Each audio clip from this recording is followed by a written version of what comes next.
But in 2016, I got a phone call from National Geographic, and they said, "Have you ever thought about writing a book?" Let me just stop you for a moment. I don't think that's a traditional career path, but it's pretty great. And I said, "Actually, I have."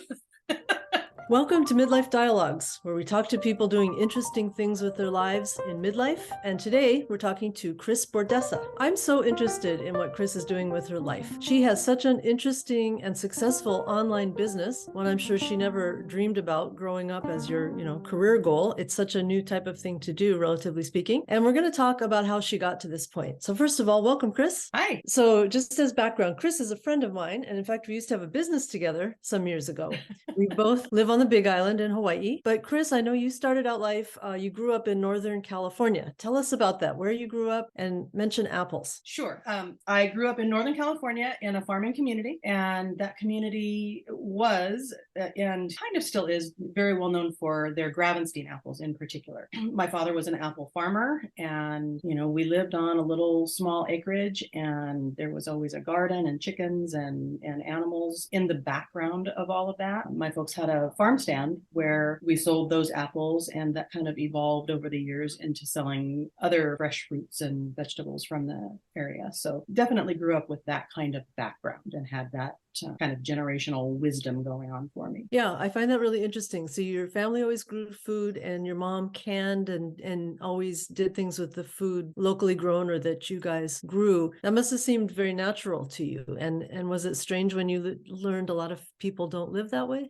Well, it's kind of funny because, yes, my mom did all of those things. We had homemade apple pie all the time. She did, can some of the fruits and vegetables that we had from the property. There was always homemade applesauce. But it was also the 70s, and my mom was busy, and that was kind of the advent of convenience foods. So, we'd have a homemade dinner with homemade applesauce and, some kind of pie for dessert, but then we had Wonder Bread on the table or, instant something or other. So it was kind of a funny thing that she would never dream of doing canned spaghetti sauce, but other things she fell into that. I always talk about, I didn't know until I was in my 20s that you could make pudding from scratch, because we always just had pudding from a box, and that's what I knew. So it was kind of this mix of all homemade things with the ease of the 70s convenient foods that were kind of coming on the market. Well, that's interesting. And that was just normal to you then, I guess. It's just how I grew up. My mom had those skills, and she passed on those skills to me. But yeah, I didn't know whether other people lived that way or didn't live that way. Right. That makes sense. What I love is that you have found a way to teach and help others do more with the foods that they grow or gather. And you're doing that with something that you've built into a nice business, which is an online website. We'll get into it more next time, but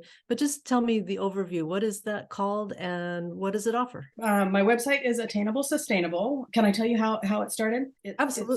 It started because this was, a dozen or more years ago. I was having a conversation with a friend, and we were talking about the fact that here in Hawaii, our food, so much of our food is imported here. And we were talking about the idea of embracing gardening and growing some of our own food. And she said that she didn't understand or didn't realize that radishes grew underground. Now, as somebody who grew up with a gardening background, I was shocked, absolutely shocked that she wouldn't know this. And I thought, I may not be an expert, I may not be certified in anything, but I can certainly help people learn how to do some of these things. So that kind of started the idea. And my background is in traditional publishing. So for me, the idea was I'd like to pursue writing a book about this for people so that they can embrace, learning some of these gardening skills, some of the food preservation skills. So that's how it started, is that I wanted to write this book. And I knew that because I did have time in the publishing industry, I knew that the most important thing was to have a platform. So I started this website as a way to create that platform to eventually write a book. That's how the site started. And I cover,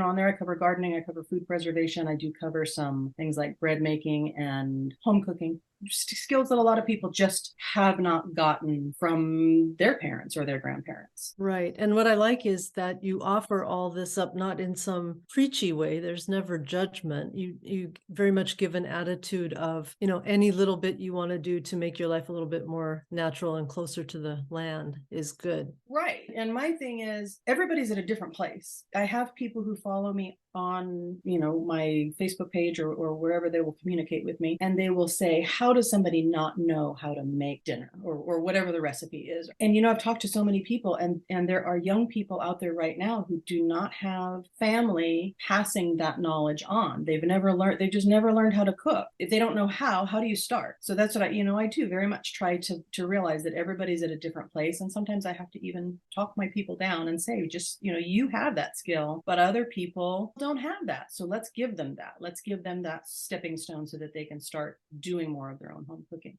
They might not be ready to preserve food. They might not be ready to have a garden, but they might be, you know, fully prepared to skip McDonald's and start making their own home cooked meals a couple nights a week. Right. And that's great. And it did indeed lead to a book. Tell us how that came about.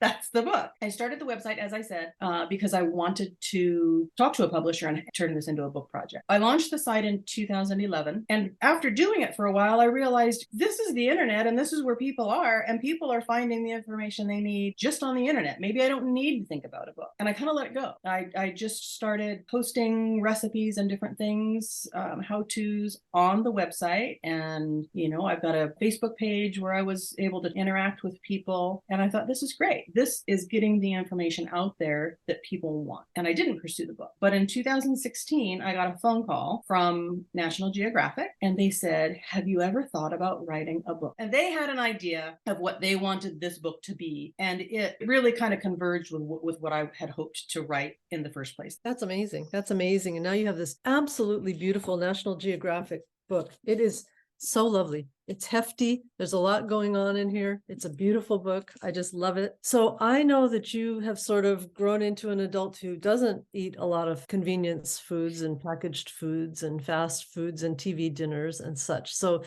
tell me, first of all, tell me about where you live now in terms of what you do on your own land and how you garden and such. Yes, as you said, I am now on Hawaii Island. We've been here since 2005. And in all of that time, I still haven't mastered growing some of the foods that I like to grow, just because the climate is different. So I do have my vegetable garden. I'm also incorporating a lot of more local foods that are not maybe traditional garden foods. So grow bananas now. That wasn't something that I could ever grow in Northern California, but I also cannot grow tomatoes very well. You would think that living in Hawaii, I'd be able to do that, but with the pests that are here and the humidity, they struggle. And zucchini struggles, which makes people laugh. And people who garden anyway. Right, because there's all those jokes about zucchini crops and how you find a car that's not locked and you fill it up with extra zucchini you can't get rid of. Right. That's very much a mainland thing. And here I can't grow them. So it's, you know, people say, what do you mean you can't grow zucchini? So yeah, I do have a small garden. I try to grow as much as I can. I'm really trying to focus on growing the things that I have success with instead of fighting to grow the things I am used to growing. You know, that's a learning curve in itself. Right. What are some of the things you grow well where you live? I do okay with root vegetables like carrots and beets.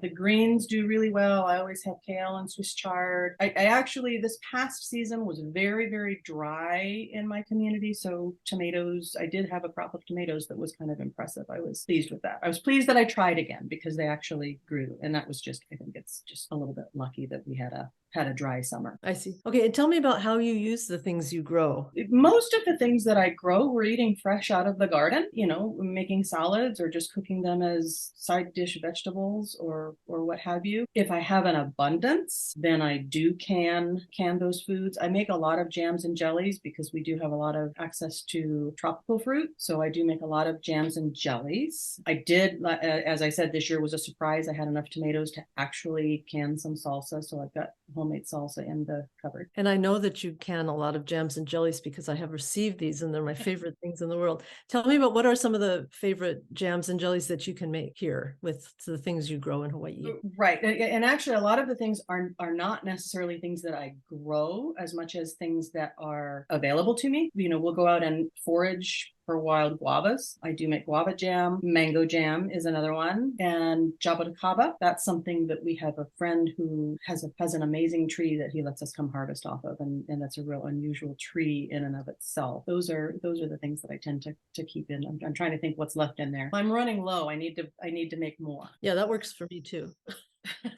And I know you went through the education and time and effort to become a master canner. Tell me about that. The concept of canning is one that is based on a science because, we need to be safe. So I did, because I'm writing a lot of these recipes and putting them on my website or in my books, I wanted to make sure that I was, even though I had the experience from my mom, things change, and I wanted to make sure that I was sharing absolutely safe information with people. So I did. I went through the Hawaii Master Food Preservers program and became a certified master food preserver. It's canning and food dehydrating, kind of all the different food preservation methods that people can use. But it's basically, here's how you do it safely. Here are the rules that you need to follow in order to make sure that those are safe recipes. So I've done that. The problem is, and I don't know if this is something that this is going to go off into the weeds a little bit, because we are in Hawaii, we have a lot of different kinds of fruits and crops that are not necessarily or have not necessarily been tested by the powers that be. So we struggle a little bit with,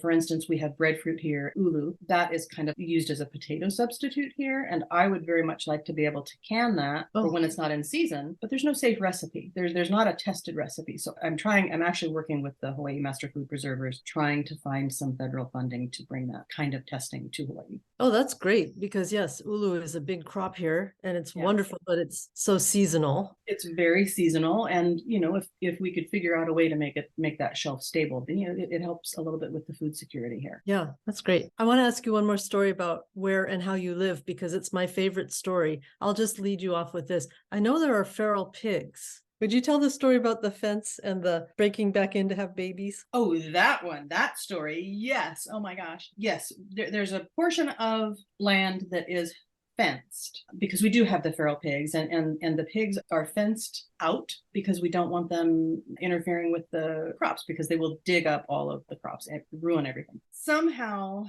a female pig made it through a broken down piece of fence that something happened during a storm, and she was able to get in. And we knew she was in there. What we didn't know was that she was pregnant, and in I don't know, a month's worth of time, she ended up birthing babies inside the fenced area. So now we have, I don't know, this family of pigs fenced inside where we don't want them. It took a lot of effort to figure the situation out. I won't go into details, but we had to trap a lot of the babies and get them relocated. That is absolutely my favorite story, that you fenced the pigs out. One of them broke back in and she repopulated it. I just love that. Yeah. Well, thank you so much, Chris. It's really neat to talk with someone who's doing such interesting work that just seems so right for them, as you are. Great talking to you. And everybody out there, stay tuned for part 2 of Chris's story, which is coming next week. Thank you for watching Midlife Dialogues, and we'll see you next time.